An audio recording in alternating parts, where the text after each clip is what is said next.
All right, let's see how we doing. This is 4 hours in. I'm liking the color that we have.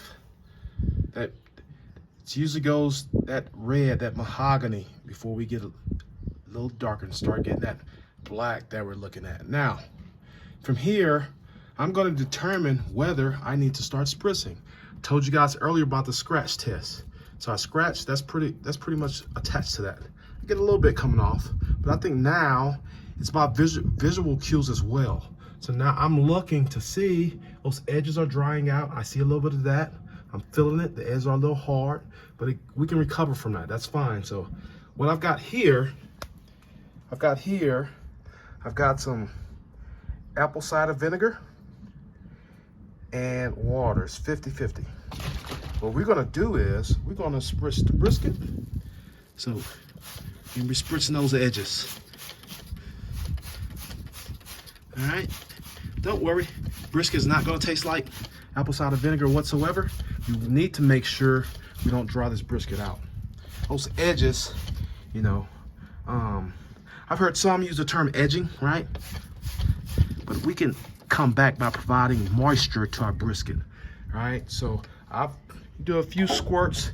Can you over spritz? I don't know. I'd spritz until I feel I've spritzed enough. You see there it's looking moist. You see our water pot, the water pan, we've got some evaporation going on. That's what we want to see. Here, to jazz up these barbecue baked potatoes, I got some garlic in a fall packet that I'm gonna be roasting. We're gonna take one more look at the brisket. Again, this is 4 hours in. I figure we got about 2 to 3 more hours before we wrap. But again, I'm wrapping to color, not time. Also, while we went ahead and opened this at the 4 hour mark, this is my first time looking. We went ahead and dropped another split on, made sure that catches. Now we're gonna shut everything down.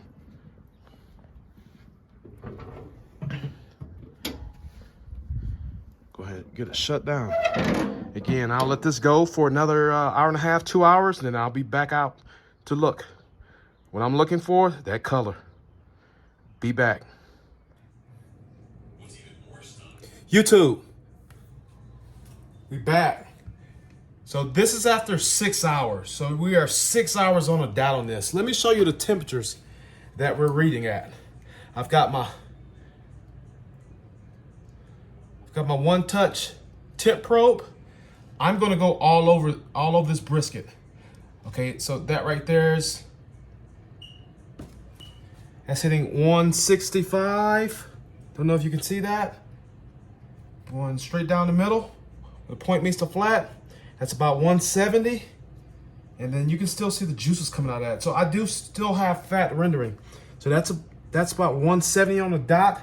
So we're averaging about 170 around this brisket. We still got maybe 2 hours. I'm gonna bump up the temps when I wrap this thing. So right now what you have is, we've got this brisket sitting on some butcher paper. All right, you don't wanna use wax paper. Wax paper, during the cooking process, over long periods of time, that wax will come off and you're actually eating wax. That's not what you want. This butcher paper has no coating. This is the same paper that you would get from a butcher shop, depending on which butcher shops you go to, because some of them do use wax covered paper. Now, we could do the same thing with foil, aluminum foil. If I wanted to really rush this process, I would be wrapping in aluminum foil. I like the color, I like the darkness of it. We don't really have any pooling. Pooling on a brisket is when we have pockets of juice just sitting on the brisket. That stops bark formation. All right, now here's what we're gonna do. With this paper, to make it more pliable, I've got my ACV apple cider vinegar mixture. I'm gonna spray the paper. I'm also gonna spray the brisket. This makes the paper more pliable. Why do we use butcher paper? Well, this butcher paper will allow for this brisket to continue to smoke.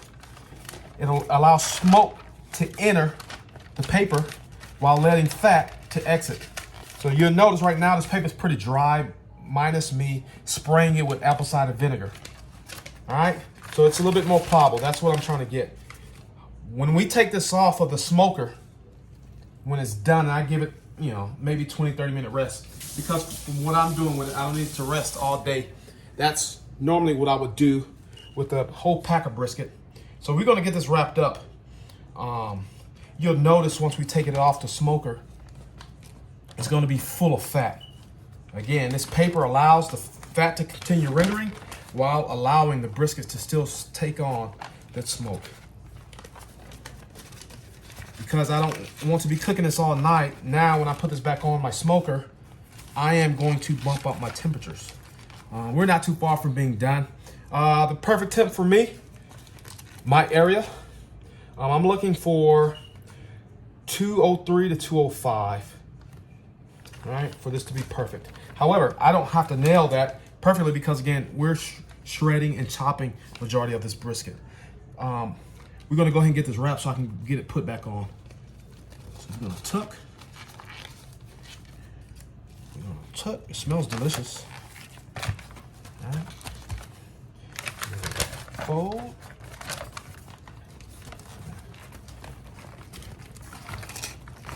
Here. Tuck. Could be a little better. However, the point of this is to get it wrapped and tucked tightly. You don't want it to sit there and steam. And then we're gonna fold.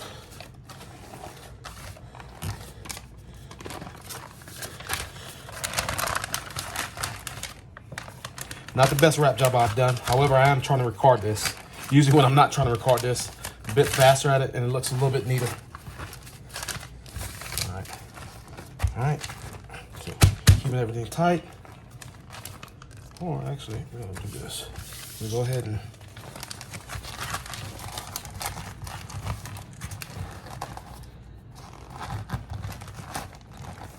there you have it. Nothing pretty, but she'll do. All right, be back with you. The next time you'll see this is when you see me pulling this off the smoker. Other than that, see you guys in a little bit. Back with you here. This is the finished product on this brisket. I did pull it off when it was right at 205. This probe was sliding in like butter and it still continues to do so. So far, this has been resting for about 30 to 45 minutes. Traditionally, what you want to do is you want to rest this thing down to 150 degrees. Then you cover it back up and you put in a warmer. Because this is a backyard barbecue channel, we don't necessarily have a warmer. Eventually I will one day, but I can turn my oven down to its lowest settings and I can put this brisket in there, covered or uncovered. I went ahead and took the paper off. You do have to understand that whenever you use paper or you use foil, you will sacrifice some of your bark, right? So paper tends to let your bark breathe. However, sometimes it makes it soft. And if you're using aluminum foil can soften up your bark too. However, I've had this sitting in my oven for the past 30 to 45 minutes. It's going to continue to do so. As I stated at the beginning of this video, we're making barbecue baked potatoes. I'm going to put this away. And actually it's down to 150 as we speak. It'll go back in the oven. And before I start slicing this up, chopping it up, I'm going to prepare my potatoes. I'll be back here in a few minutes. All right, so now we're going to prep our potatoes. I'm going to leave them in the fall packets. These skins are pretty crispy. However, to kind of help it stay together and not fall apart on me, I'm going to leave them in the packet. I'm going to go down and cut a rectangle just about in the center of the potato.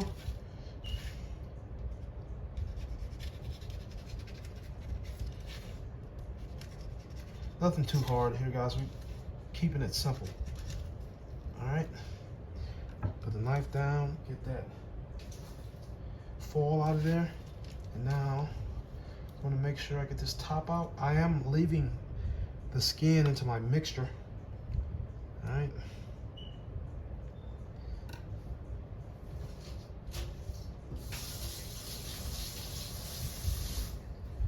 All right, so now we're gonna take a spoon.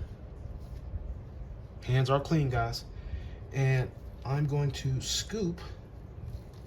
Hopefully you guys can see this.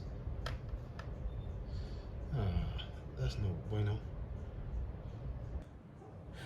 All right, guys, I've moved on to prepping my potatoes. What I'm doing now is just scooping the filling out.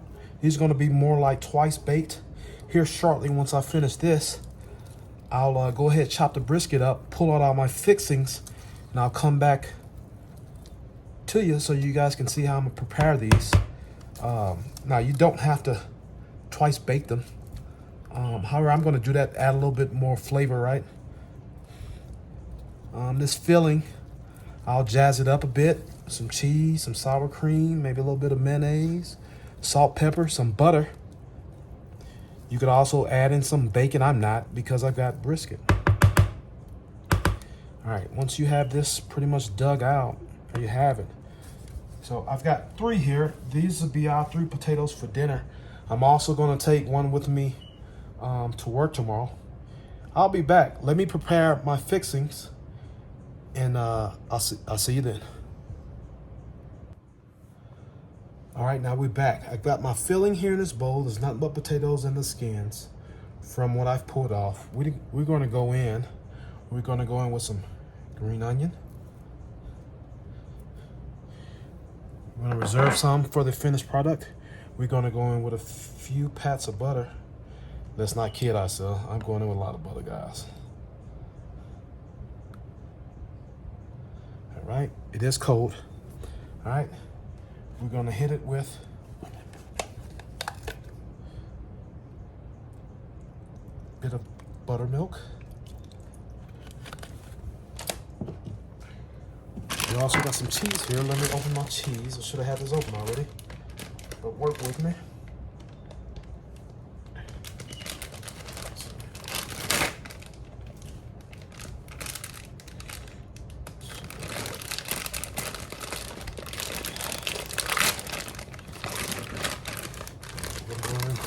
About a half a cup of cheese. Actually, a little bit more, because this is for 3 barbecue stuffed potatoes. Now, we're gonna hit it with the salt.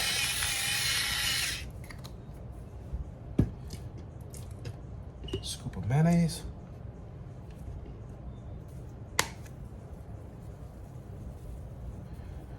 One of my favorite barbecue seasonings, and one other seasoning.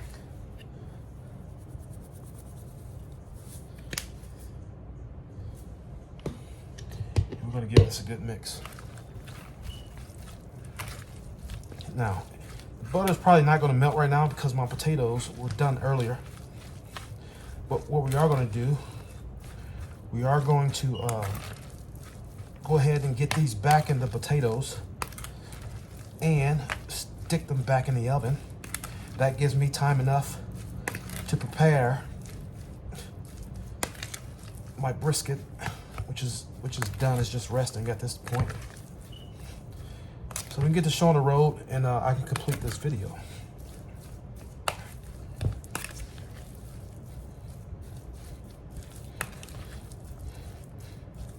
All right, there we have it. I think we're gonna hit it. I forgot my sour cream.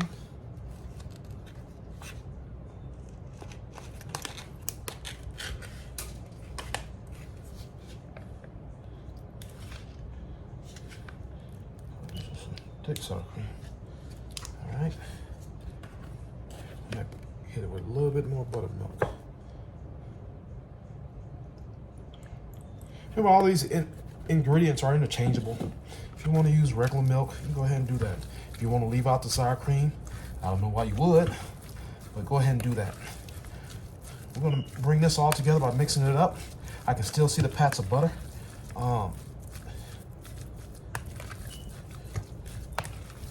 All right, that's about it. So now, let me get some gloves on, and we're going to go ahead and backfill these potatoes. Give me a few minutes and I'll be right back with you. All right, now, so off camera, here's what I've done. I had forgot that I had roasted some a bubble garlic when I had my smoker going. That's in here. I literally just squeeze it out of the skins.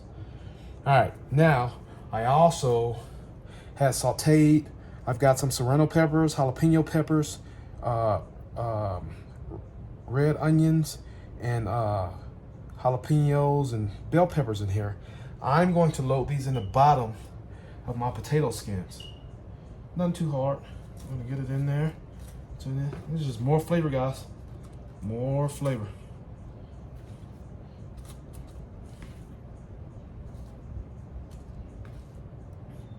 Get that in there. Not too much. All right. Now, here's what we're gonna do. It's gonna be for my lunch tomorrow. So we're gonna set that off to the side. So now we're gonna go ahead and I am gonna take a little bit more cheese and get it down into these potato skins. These are gonna go back into the oven once I put the filling back. We're going back into the oven with these at about 400 degrees for about 15 to 20 minutes.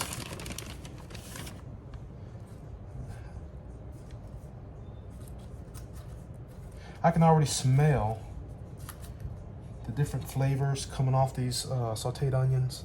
I can smell these potatoes. Everything's smelling delicious so far. I'm gonna stuff one of these cups here and then I'll do the rest off camera and then I'll be back with you when we prepare the brisket. So I'm gonna go in here and I'm using my hands, guys. Hands are and fingers are the best tools in the kitchen.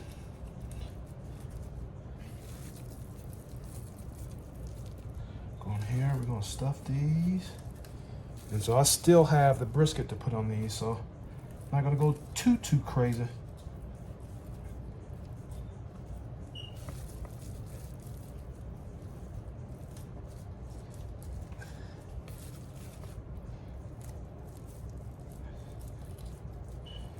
See some of those pats of butter. All right.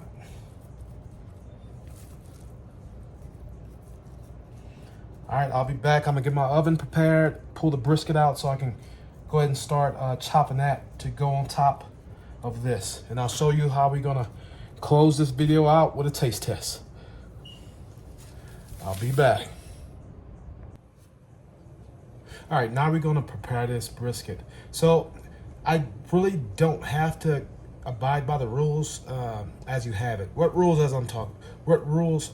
are I'm referring to? So typically, if we're gonna slice this brisket for people to get nice slices, first of all, this will be your flat, this will be your point. I would typically split this in half and then we'll start down here getting slices. Really doesn't matter, I don't have to do this particular brisket this way because again, we're doing chopped beef, chopped brisket, so we can stuff these potatoes. So just stay tuned as I go ahead and break this down. I'm probably not going to use this whole brisket, but I want in particular the fatty portion, which would be this end. In fact, if I hold it up, you can kind of see the juices coming out. So this fat is yellow. That tells you, and actually I can barely press and my thumb goes in, that tells you that this fat has been properly rendered. So what I'm going to do, because for this, my favorite portion of the brisket is fatty. So regardless of what I'm doing, I like to have the fatty. And because we're going to chop this brisket up, you want the juiciest product possible. So we're gonna cut this in half. I'm gonna cut it in half. And I'm gonna take this half, I'm gonna put it back over on the stove. Let me show you what I mean. I mean, you can look at the moisture coming out of that brisket. You can see it, it's all on the board. I can smell it, smells delicious. So here's how we're gonna continue breaking this down. I'm going to cut it like I normally would in slices. Typically with briskets, if you're serving slices, you want to cut across the grain. We don't really have to abide by that. That's part of those rules I was telling you right now. So because this is such a small brisket, I can tell already we've had some of the ends that kind of dried out. Remember, when I was trimming this early in the video, I told you our fat content was not where I would like it to be. I didn't even know the grade of this brisket. I just took a guess. However, it met my requirements as far as flexibility when I was picking out a brisket to cook. So we're going to slice it. Continue slicing it. All right. Now I have my meat cleaver here. I guess you guys can see what comes next. We're going to take it, make big chunks out of it. And then we're going to make those big chunks into small chunks. Actually, you know what? Let's get a, ooh, look at that. I like a piece of the fatty.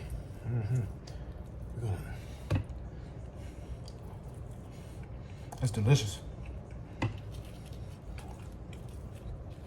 And we're still going to have another taste test once I finish this. It's salty, but not too salty.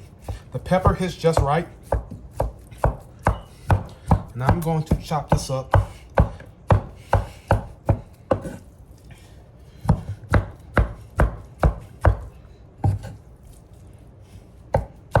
And I'll be back once I have this all chopped up. Here you have it. So this is the completed baked potato. On top, you've got an avocado green salsa I made. You've got green onions. You've got that seasoned chopped brisket. On the inside of that, you have that potato mixture. And then below that, you have those sauteed onions, bell peppers, jalapenos, and serranos at the bottom. Let me tell you, this potato is packing flavor. In fact, here shortly, I'll give you guys a bite in front of the camera before I go ahead and close this video on out. Stay tuned. All right, let me go ahead and grab me a little bit of this. I want to get some potato in there, that salsa, and most importantly, that brisket we took pretty much all day cooking. Let's see what we got. There you go.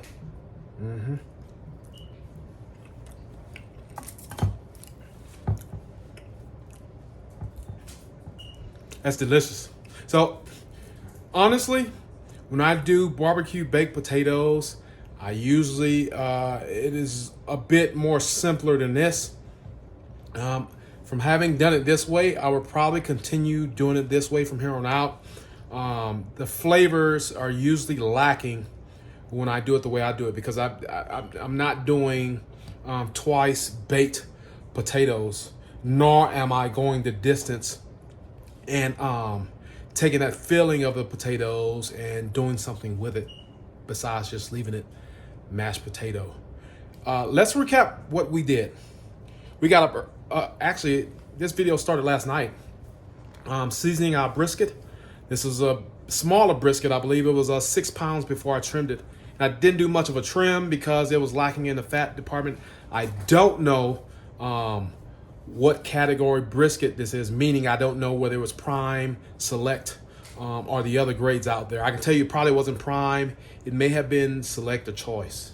All right, we took it, we seasoned it just using simply salt and pepper. I stuck it in my refrigerator. It was in the fridge for about 8 to 10 hours. I got up early this morning, about 8 o'clock. I started a fire on my pit.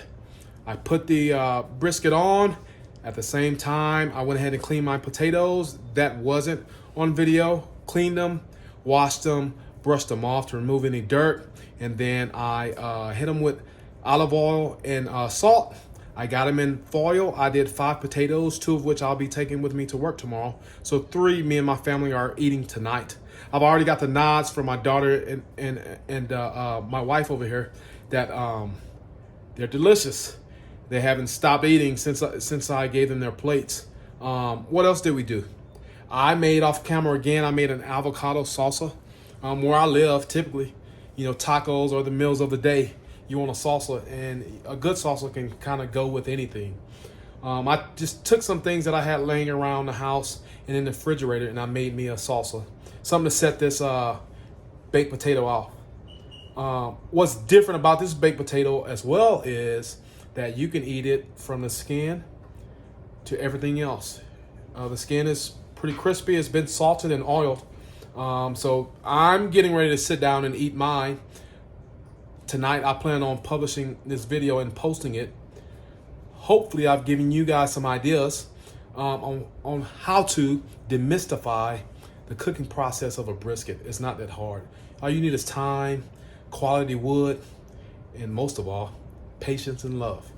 Until next time.